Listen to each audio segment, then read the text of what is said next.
Price Lord. கர்த்தருடைய பரிசுத்த நாமம் மகிமைப்படுவதாக. இன்னைக்கு மனிதனுடைய அக்கிரமம் என்ற தலைப்புல ஆதியாகமம் 6வது அதிகாரம் 1 முதல் 8 வசனங்களுக்கு உள்ள வசனங்களை தான் நம்ம இன்னைக்கு தியானிக்க போறோம். மனுஷர்களுடைய அக்கிரமம் பூமியிலே பெருக துவங்கினது எப்போ அப்படின்னா, மனுஷர்கள் பூமியின் மேல் பெருக துவங்கின போது தேவகுமாரர் மனுஷகுமாரத்திகளை அதிக சௌந்தரியம் உள்ளவர்கள் என்று கண்டு அவர்களை தங்களுக்குள் பெண் கொண்டார்கள். இந்த ஒரு வசனத்துல தான் முழு மனுஷனுடைய அக்கிரமமும் அடங்கியிருக்கு. என்ன அக்கிரமம் அடங்கியிருக்கு? தேவகுமாரர்கள் மனுஷகுமாரத்தோடு கூடுகிறதுனால், தேவகுமாரர் மனுஷ குடும்பத்தோடு கூடுகிறதுனால், தேவகுமாரர்கள் உலகத்தோடு போகிறதுனால். இந்த வசனத்துலதான் முக்கியமா மனுஷனுடைய அக்கிரமம் அடங்கியிருக்கு. இந்த இடத்துல தேவகுமாரர் அப்படின்னு குறிப்பிடப்பட்டது ஹீப்ரூல பெனாய்ஹா ஏலோஹிம் அப்படிங்கிற வார்த்தை குறிப்பிடப்பட்டிருக்கு. அதுக்கு இங்கிலீஷ்ல ஹெவன்லி பீயிங்ஸ், அதாவது சன்ஸ் ஆஃப் காட் அப்படின்னு அர்த்தம். யோபுவோட புஸ்தகம் 1வது அதிகாரம் 6வது வசனத்திலையும் 2வது அதிகாரம் 1வது வசனத்திலையும் இதே வேர்டு தான் குறிப்பிடப்பட்டிருக்கு. பெனாய்ஹா ஏலோஹிம், அதாவது தேவனுடைய புத்திரர் அப்படிங்கிற வார்த்தை தான் குறிப்பிடப்பட்டிருக்கு. Sons of God. இந்த சன்ஸ் ஆஃப் காட் யாரு அப்படின்னா, தேவன் தேவனுடைய சந்ததியில தேவனுடைய புத்திரர்கள் கூடுற இடத்துல சாத்தானும் நின்றான் அப்படின்னு சொல்லி யோபுவோட புஸ்தகத்துல இருக்கு. அந்த இடத்துல குறிப்பிடப்பட்ட பெனாய்ஹா ஏலோஹிம் தான் இந்த இடத்துலயும் குறிப்பிடப்பட்டிருக்கு. ஆனா அதுக்காக தேவனுடைய புத்திரர், அதாவது தேவ தூதர்கள், அதாவது விழுந்து போன தூதர்கள் தான் அவங்க மனுஷகுமாரத்திகளோட கூடுனாங்க அப்படின்னா அப்படி கிடையாது. ஏன்னா தேவ தூதர்களுக்கு கொள்பவனும் இல்லை கொடுப்பவனும் இல்லை. இது ஒரு பெரிய டிபேட். 2 விதமான கருத்துக்கள் சொல்லப்படுது. என்னன்னா, மனுஷ உருவம் எடுத்து தேவதூதர்கள் வந்தாங்கல்ல, சோ அதனால மனுஷ உருவம் எடுக்க முடியும் அப்படின்னா மனுஷங்களோட கூட முடியும் அப்படின்னு ஒரு தரத்தார் வாதம் செய்யறாங்க. அந்த வாதம் முற்றிலும் நிராகரிக்கப்பட வேண்டியது. என்ன அப்படின்னா, மனுஷ உருவம் எடுக்க முடியும், ஆனா மாமிசமும் ரத்தமும் கிடையாது. என்னைக்கு அவங்களுக்கு மாமிசமும் ரத்தமும் உள்ளவங்களால மட்டும்தான் கொள்பவனவும் கொடுப்பனவும் முடியும். என்ன ரீசன் அப்படின்னா, ஒரு சிலிக்கான் நீங்க எடுத்தீங்கன்னா அந்த சிலிக்கானை வச்சு ஒரு உருவத்தை செய்ய முடியும். ஆனா அதுக்கு ஒரு ரத்தமும் நரம்பும் மாமிசமும் கொடுக்க முடியும்னா முடியாது. அது லிட்டரலா பாசிபிள் இல்லை. ஏன்னா காடோட கிரியேஷன்ல அது இல்லவே இல்லை. சோ இந்த தேவபுத்திரர் பெனாய்ஹா ஏலோஹிம் சன் ஆஃப் காட் அப்படின்னு குறிப்பிடப்பட இந்த இடத்துல தேவ தூதர்கள் அது கிடையாது. அது சேத்தின் புத்திரர். இந்த சேத்தின் புத்திரர் யார் அப்படின்னா, தேவனை விட்டு பிரிந்து போன காயின் சந்ததிகள் ஒரு பக்கம் இருக்கிறாங்க, தேவனை பற்றி கொண்ட சேத்தின் சந்ததி ஒரு பக்கம் இருக்கிறாங்க. இந்த தேவனை பற்றி கொண்டிருந்த இவங்களுக்கு தான் சன் ஆஃப் காட், அதாவது தேவனுடைய குமாரர் அப்படின்னு சொல்லி. இந்த சன்ஸ் ஆஃப் காடும் டாட்டர்ஸ் ஆஃப் காடு இணையறனாலதான் ஒரு புது விதமான சந்ததி பூமியில உருவாக ஆரம்பிச்சது. அவங்க தான் யாரா இருந்தாங்கன்னா ராட்சசர்களா இருந்தாங்க அப்படின்னு சொல்லி பைபிள்ல குறிப்பிடப்படுது. ராட்சசர்கள் அக்காலத்திலேயே ராட்சசர்களும் பூமியில இருந்தார்கள். ஜியான்ஸ் அப்படின்னு குறிப்பிடப்பட்டிருக்கு. இந்த ஜியான்ஸ் யாரு அப்படின்னு நெபலிம் அப்படின்னு சொல்லுவாங்க. பார்க்க ரொம்ப உயரமா டாலா இருப்பாங்க. இதுலயும் நிறைய டிபேட் இருக்கு. இந்த டிபேட்டுக்கு முக்கியமான காரணமே என்னன்னா, நம்மளுடைய வேத அறிஞர்களால விளக்கப்பட்ட புக் ஆஃப் ஏனோக், ஏனோக்கின் புஸ்தகம், புக் ஆஃப் ஏனோக்ல தான் இந்த கதையை ஃபுல்லா எக்ஸ்பிளைன் பண்ணியிருக்காங்க. ஆனா இதுல பைபிளின் கருத்துக்களோ இல்லை இயேசு கிறிஸ்துவின் கருத்துக்களோ எதுவுமே முன்னுரையா இல்லாத காரணத்தினால, உதாரணமா ஆக்கப்படாத காரணத்தினால அது பைபிள் அறிஞர்களும் வேத ஆராய்ச்சியாளர்களும் அது வேத புஸ்தகத்தோட சேர்க்கல. ஆனா அந்த புஸ்தகத்துல ஒரு கதையா, அதாவது நோவாவுக்கு ஆதாமுக்கு 7ஆம் தலைமுறையான ஏனோக்கால எழுதப்பட்ட புஸ்தகம் அப்படின்னு சொல்லி, அதாவது தேவனுடைய வார்த்தைகளோட பிளஸ் மிஸ்டீரியஸும் சேர்ந்து அந்த புஸ்தகம் எழுதப்பட்டிருக்கு. கர்த்தருக்கு சித்தமானால் நிறைய பேர் அதை பத்தி தெரிஞ்சுக்கணும்னு ஆர்வம் இருந்துச்சு அப்படின்னா அந்த புஸ்தகத்தை படிச்சு கண்டிப்பா அதுக்கு ஒரு நாள் நான் வழக்கம் கொடுக்குறேன். அந்த மிஸ்டீரியஸ ஒரு அடிப்படையா கொண்டுதான் இந்த கதையை எல்லாமே உள்ள புகுத்துறது. ஆக்சுவலி பைபிள்ல எந்த இடத்துலயும் அப்படி குறிப்பிடப்படல.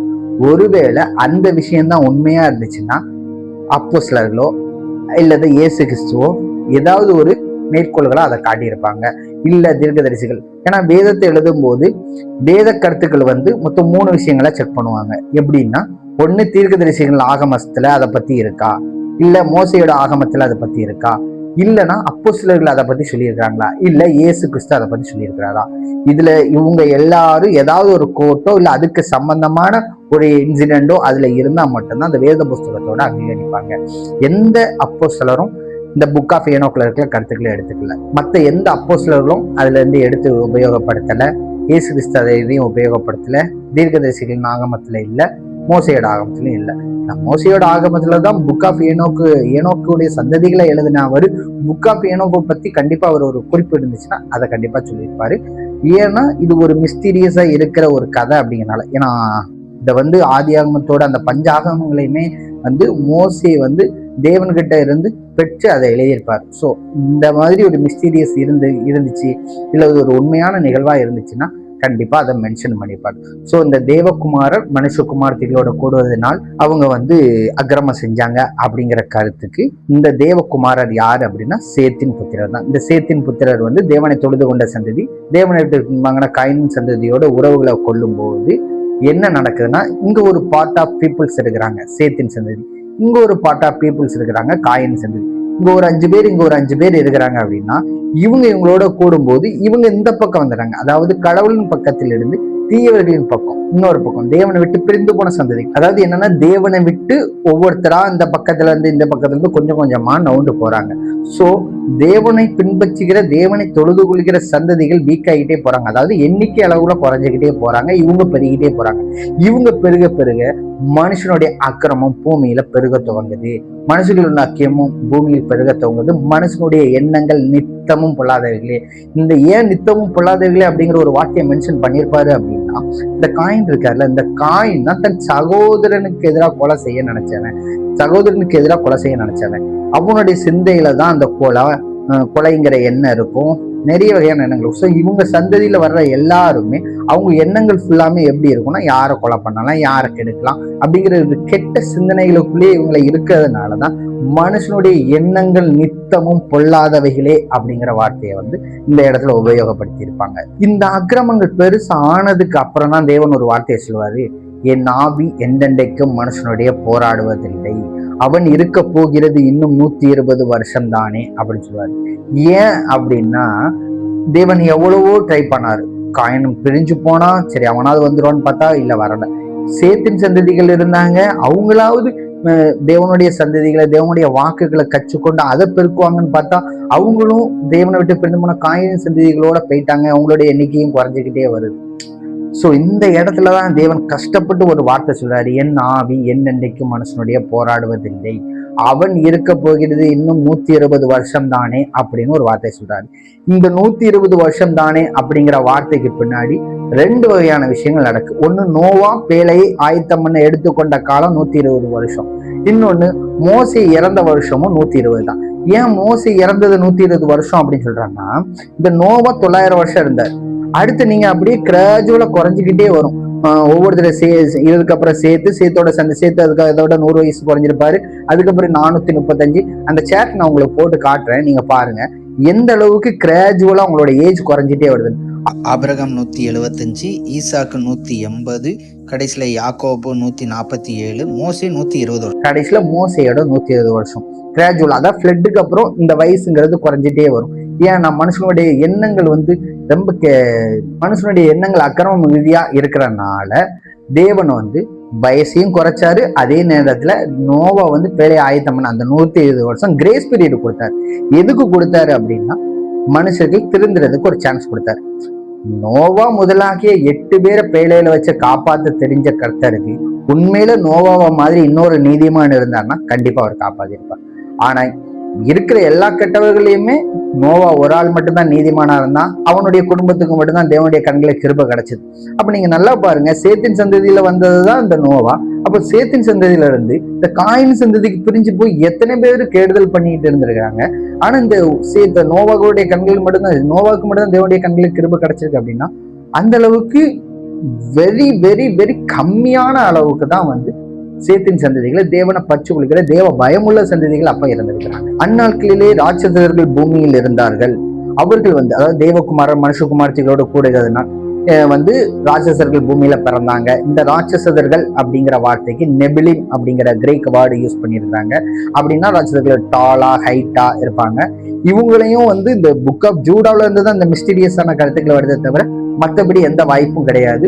ஸோ இவங்க காயின் சந்ததிகளோடு பிரிஞ்சு போய் அந்த பூர்வத்தில் பலவான்கள். ஏன்னா இவர் தான் முதல்ல கொலை செய்யறதுக்கான ஆயுதங்களை உருவாக்குனாங்க. ஸோ இவர் வந்து பூர்வத்துல பலசாலி, மீன்ஸ் உடம்பு ரீதியாக ஒரு பலசாலியா இருந்திருக்கிறார். ஏன்னா இவர் வந்து விவசாயம் பார்த்துட்டு இருப்பாரு. காயின் ஆபேல் என்ன பண்ணுவாரோ கால்நடைகளை மேய்க்கிறவர், இவர் விவசாயம் பார்க்குறார். ஸோ இவர் பிசிக்கலாவே வந்து அவர் என்னன்னா ஒரு பலவானா இருந்திருக்காரு. ஸோ வந்து காயின் வந்து ஒரு பலவான்களா இருந்தாங்க. தேவனுடைய மனுஷகுமாரர்கள் கூடதுனால அவங்களுடைய பிள்ளைகளும் காயின் எப்படி பலவானா இருந்தாரோ, சேசத்தின் சந்ததிகள் இருந்து பிரிஞ்சு வந்த இவங்களுக்கு பிறந்த பிள்ளைகளுமே என்னவா இருக்காங்க அப்படின்னா ஒரு பலவான்களா இருக்கிறாங்க. இதுக்கப்புறம் தான் இந்த வார்த்தையை மெயினா அவர் யூஸ் பண்றாரு. மனுஷனுடைய அக்கிரமம் பூமியில் பெருக துவங்கின போது அவர்களுடைய எண்ணங்கள் நித்தமும் பொல்லாததே. நித்தமும், அதாவது நித்தமும்னா முழிச்ச உடனே காலையில யாரை கொலை பண்ணலாம், இல்ல யாருக்கு கெடுதல் செய்யலாம், என்ன கெட்டது செய்யலாம் தான் யோசிச்சிருக்காங்க. அப்ப கர்த்தர் இந்த வார்த்தையை யூஸ் பண்றதுக்கு பின்னாடி உலகத்துல இவ்வளவு விதமான அக்கிரமங்கள் நிறைஞ்சிருக்கு. அதனாலதான் அவர் அந்த வார்த்தையை சொல்றாரு, மனுஷனுடைய எண்ணங்கள் நித்தமும் பொல்லாதவைகளே அப்படின்னு சொல்லி, நித்தமும் பொல்லாதவைகளே அப்படின்னு சொல்லி அவர் வந்து மனுஷனை உருவாக்குனதுக்காக மனஸ்தாபப்படுறாரு. ஏன் மனஸ்தாபப்படுறாருன்னா, ஒரு கிரியேட்டர், கர்த்தர் ஒரு பெரிய கிரியேட்டர். 7 நாட்கள்ல 5 நாள் ஃபுல்லா பூமியை உருவாக்கி 6வது நாள் மனுஷனை உருவாக்கி 5 நாள்ங்கிறது வந்து 24 ஹவர்ஸ்ங்கிறத ஃபுல்லா அவர் எவ்வளவு பெரிய கிரியேட்டரா இருந்தா அவர் பார்த்து ஒவ்வொரு விஷயத்த உருவாக்கி மனுஷனையும் உருவாக்கி அவர் கையில இந்த பூமியை கொடுத்து, என்னை போல கர்த்தர் கிரியேட்டிங் மை ஓன் இமேஜ், தன்னை போல இவனும் வந்து ஒரு நல்லவனா இருப்பான். ஏன்னா கர்த்தருக்கு வந்து கெட்டது செய்ய தெரியாது. அவரு தீமையை பார்க்க மாட்டாத சுத்த கண்ணர், தீமை எவ்வளவு வேணும் அவரில் இல்லை அப்படின்னு சொல்லி அவருக்கு தீமையே தெரியாத ஒரு கிரியேட்டர் உருவாக்குன ஒரு கிரியேஷன். அவனுடைய எண்ணங்கள் நித்தமும் பொல்லாததே இருக்கும் போது அவருடைய மனசு அவ்வளவு வேதனைப்பட்டிருக்கு. அதனாலதான் அவரு தான் மனுஷனை உண்டாக்குனதற்காக மனஸ்தாபப்பட்டார். அதனால அது வந்து அவருடைய இருதயத்துக்கு விசனமாச்சு. ரொம்ப கஷ்டப்படுறாரு. நான் வந்து எவ்வளவு ஒரு நல்ல கிரியேட்டர், நான் உருவாக்குன ஒரு கிரியேஷன் நித்தமும் பொல்லாத நினைக்கும் போது அவர் மனசுல இருக்கிற கஷ்டங்களை உண்மையில இந்த வார்த்தையில அவருடைய மனசுக்கு அது விசனமா இருந்தது, அவருடைய இருதயத்துக்கு அது விசனமா இருந்தது. ரொம்ப மனஸ்தாபப்பட்டு தான் ஒரு முடிவு எடுக்கிறார்.